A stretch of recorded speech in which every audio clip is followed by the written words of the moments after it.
Hello dear students, welcome to exam prep. इस video के अंदर मैं आपका कॉन्सेप्ट क्लियर करूंगा सीआरआर यानी कि कैश रिजर्व रेशो के बारे में। बहुत सारे बच्चों को डाउट रहता है, तो डिटेल में और बिल्कुल बेसिक से आपको समझाने की कोशिश करूंगा। ध्यान से चीजें समझने की कोशिश करनी है। तो चलिए शुरुआत करते हैं। तो सीआरआर क्या है? सीआरआर और एसएलआर दोनों के दोनों एक रिजर्व हैं जो कि आपकी मॉनेटरी पॉलिसी के अंदर क्वांटिटेटिव टूल जो होते हैं उसके डायरेक्ट टूल्स कहलाते हैं। उसके क्या कहलाते हैं? डायरेक्ट टूल्स कहलाते हैं। अब ऐसे समझिए कि सपोज पब्लिक है, पब्लिक ने मेरे पास 100 करोड़ डिपॉजिट किए हैं। 100 करोड़ डिपॉजिट किए, मैं एक बैंक हूं।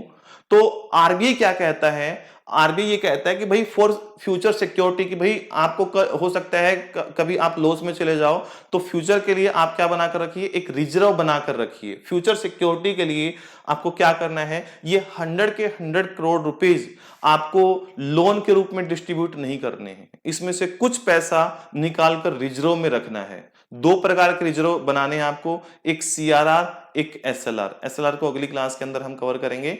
तो सीआरआर क्या होता है? तो सीआरआर वो रिजर्व होता है जिसका पैसा आरबीआई के पास रखा जाता है। तो आरबीआई यहां पर क्या कहेगा? सपोज एक बैंक के पास 100 करोड़ के डिपॉजिट्स हैं, तो उसमें से अगर प्रेजेंट की बात करें तो प्रेजेंट में 4% ही चल रहा है। हालांकि इसको नवंबर तक 3% कर देगा आरबीआई, ऐसी गाइडलाइंस आ चुकी हैं, उसके बारे में हम आगे बात करेंगे। तो अभी के लिए 4% ही एग्जांपल ले लीजिए। तो 4% पैसा निकालकर, यानी कि 4 करोड़ रुपीज निकालकर कैश की फॉर्म में किसके पास जमा कराना है? आरबीआई के पास जमा कराना है। किसके पास जमा कराना है? आरबीआई के पास जमा कराना है। अब ये जो पब्लिक की डिपॉजिट्स बैंक के पास आती हैं, इनका एक नाम होता है एनडीटीएल। पिछली वीडियो के अंदर मैंने समझाया था आपको कि एनडीटीएल क्या होता है।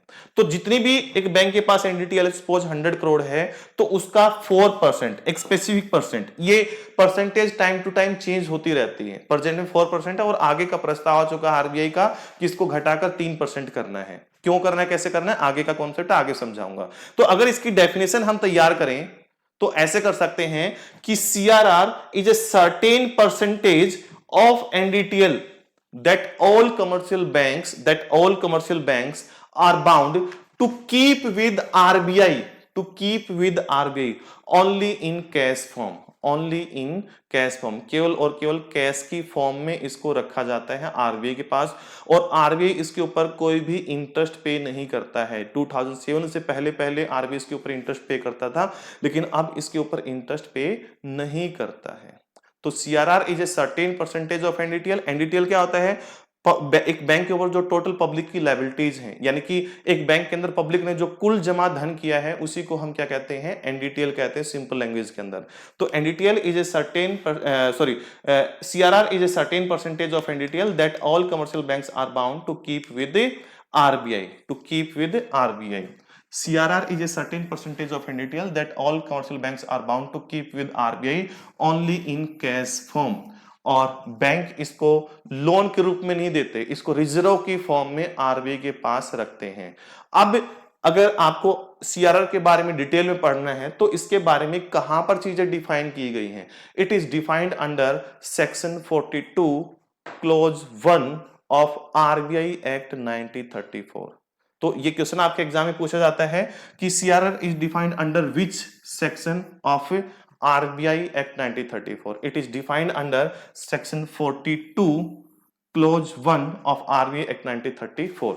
तो क्या इसकी कोई मिनिमम या मैक्सिमम परसेंटेज होती है? जैसे सर आपने एग्जांपल लिया कि प्रेजेंट में 4% है, आगे 3% करने के लिए कहा है आरबीआई ने, तो क्या इसको आरबीआई 5%, 10% या कितना भी परसेंट कर सकता है, या इसको 0 भी कर सकता है? तो हाँ, इसकी कोई भी मिनिमम या मैक्सिमम परसेंटेज नहीं है। According to market need, according to market growth, according to inflation target, RBI decide करता है कि इसकी रेट कितनी होनी चाहिए। इट कैन बी 0 और it can be up to 100%। There is no minimum and maximum limit of CRR fixed by RBI. Sir 0 भी हो सकता है? हाँ, 0 भी हो सकता है। बैंक को कुछ भी आरबीआई के पास नहीं रखना होगा और सारे के सारे पैसे को क्या कर सकता है? लोन के रूप में डिस्ट्रीब्यूट कर सकता है पब्लिक को बैंक। चलो सर, ये तो अच्छी बात है। क्या आरबीआई ऐसा भी हो सकता है कि सारे के सारे पैसे को कहे कि पब्लिक को लोन नहीं देना है, सारा का सारा पैसा मेरे पास रख दो, सारा का सारा पैसा आरबीआई अपने पास डिपॉजिट करा ले हर एक बैंक से? ऐसा भी हो सकता है। ऐसा कब हो सकता है? ऐसा हो सकता है जब 100% डीमोनेटाइजेशन कर दिया जाए। 100% का मतलब क्या हुआ कि जितने भी आपके करेंसी नोट्स हैं, जितने भी आपके करेंसी नोट्स हैं, सारे के सारे करेंसी नोट्स आरबीआई अपने पास रखवा ले। अभी जैसे पीछे हुआ था ना 2016 के अंदर, 2016 के अंदर डिमोनेटाइजेशन, तो वो डिमोनेटाइजेशन जो हुआ था केवल दो करेंसी नोट्स का हुआ था, 500 का और 1000 का। बाकी करेंसी नोट्स तो एग्जिस्ट वर्किंग में थे ना, यानी कि लीगल टेंडर थे। लेकिन जब सारी की सारी करेंसी, और सारी की सारी करेंसी को कब कहेगा? जब मार्केट के अंदर बहुत हाई इन्फ्लेशन हो जाए, कंट्रोल में ही ना आए, और आपका जो करेंसी नोट है रद्दी का टुकड़ा भर बनकर रह जाए, रद्दी का टुकड़ा भर बनकर रह जाए, और उसकी वैल्यू ही ना हो, तो आरबीआई क्या डिसीजन लेगा उस टाइम पर कि हम करेंसी को ही चेंज कर देते हैं। और उस टाइम पर सभी बैंकों को डायरेक्शन देगा कि जितने भी आपके पास पुरानी करेंसी नोट्स है सारे के सारे डिपॉजिट कर दो। किसके पास? मेरे पास, यानी कि आरबीआई के पास। तो उस टाइम पर जो सीआरआर है वो 100% भी हो सकता है। तो आपसे एग्जाम या इंटरव्यू के अंदर पूछा जाए कि सीआरआर 100% कब हो सकता है, तो आप कहोगे कि 100% डिमोनेटाइजेशन होगा तब जब आपकी करेंसी का डिमोनेटाइजेशन होगा। ठीक है, नोट का नहीं, पूरी की पूरी करेंसी का। चलो, ये आपको समझ में आ गया कि इट कैन बी 0 और इट कैन बी 100%। क्या आरबीआई इसके ऊपर इंटरेस्ट पे करता है? नहीं, आरबीआई इसके ऊपर कोई भी इंटरेस्ट पे नहीं करता है। लेकिन पहले आरबीआई इंटरेस्ट पे करता था। 31 मार्च 2007 से आरबीआई ने इसको बंद कर दिया है, इसको बंद कर दिया है। अगर प्रेजेंट की बात करें सीआरआर की, तो ये 4% है, लेकिन ये नवंबर 2025 तक कम करके कर दिया जाएगा 3%। उसके बारे में अभी आगे डिस्कस करेंगे। सर, इस रेशो को, इस परसेंटेज को इंक्रीज डिक्रीज करने से क्या इंपैक्ट पड़ता है, तो इसी इंपैक्ट को मैं प्रैक्टिकल होकर आपको समझाने की कोशिश करूंगा। उसी के साथ आप देखिए कि 6 जून को आरबीआई ने अपना एक नोटिफिकेशन सर्कुलर जारी किया और कहा कि जो सीआरआर अभी प्रेजेंट में 4% चल रहा है, उसको 3% पर लेकर जाने की मेरी प्लानिंग है, उसको 3% पर लेकर जाने की प्लानिंग है। इसी सर्कुलर को मैंने आगे अच्छे से डिफाइन किया है कि 3% क्या एकदम से कर देंगे, यानी कि 1% रिड्यूस किया जाएगा सीआरआर, तो क्या एकदम से कर देंगे? नहीं, इसको एक फेज्ड मैनर के अंदर किया जाएगा। इसको कम करना हम शुरू करेंगे 6 सितंबर तक। तो अभी जून चल रहा है, ठीक है, तो जून, जुलाई, अगस्त तक 4% ही रहेगा। 6 सितंबर को जो हमारा सीआरआर होगा वो 4% से घटकर 3.75 हो जाएगा, यानी कि 25 बीपीएस बेसिस पॉइंट्स कम कर दिए जाएंगे। 25 बेसिस पॉइंट कम करके, यानी कि 4 बारी में करके इसको 3% पर लेकर जाया जाएगा। उसके बाद 4 अक्टूबर को फिर से 0.25 कम कर दिया जाएगा और ये रह जाएगा 3.50। उसके बाद है 1 नवंबर को ये रह जाएगा 3.25, फिर से 0.25 कम कर दिया जाएगा। और फाइनली 29 नवंबर को एनडीटीएल की रेट हो जाएगी 3%। तो कई बार आपसे एग्जाम में या इंटरव्यू के अंदर क्वेश्चन पूछा जाएगा कि जो हमारा सीआरआर होता है, जैसे फॉर एग्जांपल 3% है, वो किस चीज का मेंटेन करना होता है? वो आपको मेंटेन करना होता है एनडीटीएल का। और एनडीटीएल का मैंने अभी मीनिंग आपको बताया था कि पब्लिक की जो कुल डिपॉजिट है बैंक के ऊपर, यानी कि बैंक के ऊपर जो पब्लिक की कुल लायबिलिटीज है उसका 3%, उसका 3%। तो ये रिसेंट की अपडेट थी, ये मैंने आपको ऐड करके पढ़ाई है। ये इसको परसेंटेज को कम करने से क्या फायदा होगा भाई? जहां पर बैंकों को पहले 4% रखना पड़ रहा था, अब 3% रखना पड़ेगा, तो 1% की बैंकों के पास बचत होगी ना। उस 1% के अंदर करोड़ों रुपया होगा और हर एक बैंक के पास करोड़ों रुपया होगा, तो बैंक उसको क्या करेंगे? अपने पास रखेंगे क्या? नहीं, बैंक उसको लोन के रूप में डिस्ट्रीब्यूट करेंगे मार्केट के अंदर। और जब मार्केट के अंदर लोन के रूप में डिस्ट्रीब्यूट करेंगे तो मार्केट के अंदर मनी की सप्लाई इंक्रीज होगी। मार्केट के अंदर मनी की सप्लाई इंक्रीज होगी तो मार्केट के अंदर लिक्विडिटी इंक्रीज होगी। लिक्विडिटी इंक्रीज होगी तो बिजनेस ज्यादा लोन उठाएंगे, ज्यादा लोन उठाएंगे तो ज्यादा प्रोडक्शन करेंगे, जीडीपी ज्यादा बढ़ेगी। प्लस ज्यादा प्रोडक्शन करने के लिए लोगों की भी जरूरत होगी, लोगों की जरूरत होगी तो क्या होगा? इंप्लॉयमेंट इंक्रीज होगा। तो क्या होगा? इंप्लॉयमेंट इंक्रीज होगा। और कहां पर डिफाइन किया गया है सीआरआर को? मैंने ऑलरेडी बताया आपको, सेक्शन 42 क्लोज 1 के अंदर डिफाइन किया गया है। ठीक है, उसके बाद मैंने एक एमसीक्यू आपके लिए क्रिएट किया है, आप पढ़िए और आंसर दीजिए। मुझे रीड करने की जरूरत नहीं है, आप इसको कंसीडर कीजिए, ये आने वाले एग्जाम्स में आपसे पूछा जा सकता है। अच्छे से पढ़िए, समझिए।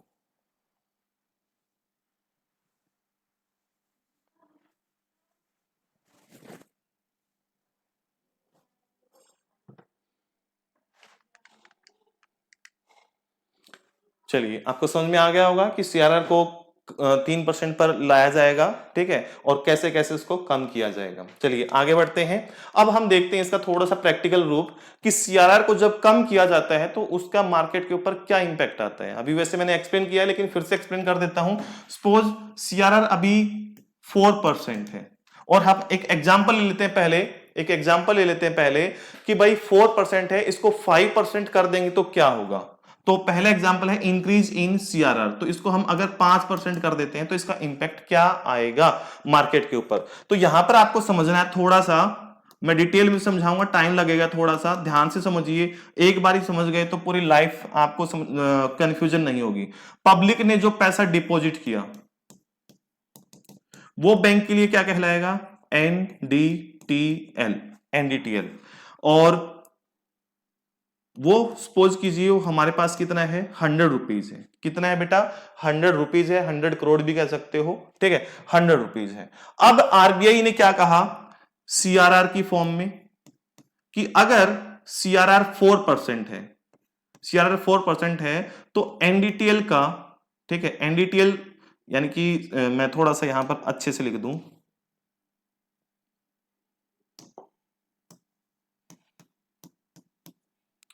Minus current rate of CRR. अगर मान लो 100 एनडीटीएल है और करंट में रेट कितना चल रहा है 4%, तो बैंक के पास क्या बचा, 96% बचा क्या करने के लिए, लोन के रूप में पब्लिक को डिस्ट्रीब्यूट करने के लिए। अगर वहीं पर अगर अब एनडीटीएल तो 100 ही है, अब सीआरआर की रेट बढ़ाकर 5% कर दी, तो अब बैंक के पास कितना बचेगा, 95 बचेगा। तो पहले के कंपैरिजन में बैंक के पास पैसे कम बचे, क्या करने के लिए, पब्लिक को लोन देने के लिए। कम पैसे बचे तो कम लोन देगा तो मार्केट के अंदर पहले के कंपैरिजन में कम मनी का सर्कुलेशन होगा, मनी की सप्लाई कम होगी।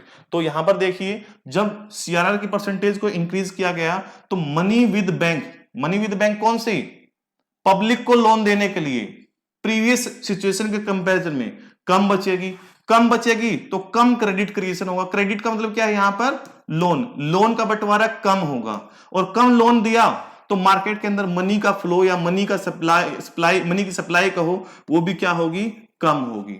तो आप क्या कहोगे, when the CRR is increase then the money flow in the economy decrease. तो आपने क्या देखा, वो इंक्रीज हुआ तो ये डिक्रीज हो गया। ये जो बीच की चीजें हैं ये तो मैंने आपको समझाने के पर्पज से खुद से ऐड ऑन की हैं। आपके एग्जाम में क्वेश्चन ये आएगा, when the CRR is increase then the money flow in the economy. Option होगा increase, decrease, can not say, both, कुछ भी ऐसे करके ऑप्शन बना देंगे तो अपोजिट रिलेशन होगा। ऐसे ही अगर हम सीआरआर की परसेंटेज को क्या कर देते हैं, डिक्रीज कर देते हैं, जैसा कि अब हम करने जा रहे हैं, रियल में 3% हो जाएगा 29 नवंबर ऑफ 2025 से 3% हो जाएगा। तो 100 एनडीटीएल था, अब हमने क्या किया, 3% कर दिया, अब हमारे पास कितना बचा, 97।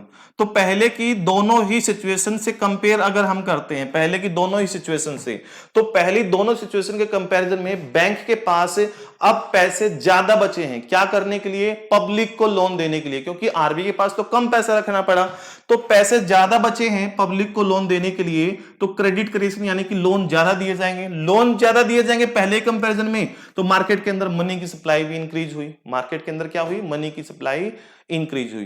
तो आपके एग्जाम में क्वेश्चन पूछा जाएगा, when the CRR is decrease then the money flow या money supply in the market increases. तो आप क्या कहोगे सीधा, there is inverse relationship between CRR and money flow in the economy. तो ये प्रैक्टिकल है। तो अभी आरबीआई ने सीआरआर को डिक्रीज करने का डिसीजन लिया है, तो इसका सीधा मतलब क्या है, आरबीआई चाहता है कि मार्केट के अंदर मनी की सप्लाई इंक्रीज हो। मनी की सप्लाई इंक्रीज होगी तो क्या होगा, नए बिजनेसेस को लोन मिलेगा तो इंप्लॉयमेंट जनरेशन होगा, प्रोडक्शन इंक्रीज होगा। तो इस पर्पज के लिए लोन सस्ते किए गए हैं, लोन सस्ते हो जाएंगे, ठीक है। तो ये आपको समझ में आया होगा। तो यहां पर हमने कवर कर लिया है सीआरआर को। तो सीआरआर किसकी परसेंटेज थी, एनडीटीएल की परसेंटेज थी। आई होप आपको क्लियर हुआ होगा। मिलते हैं एसएलआर के साथ नेक्स्ट वीडियो के अंदर।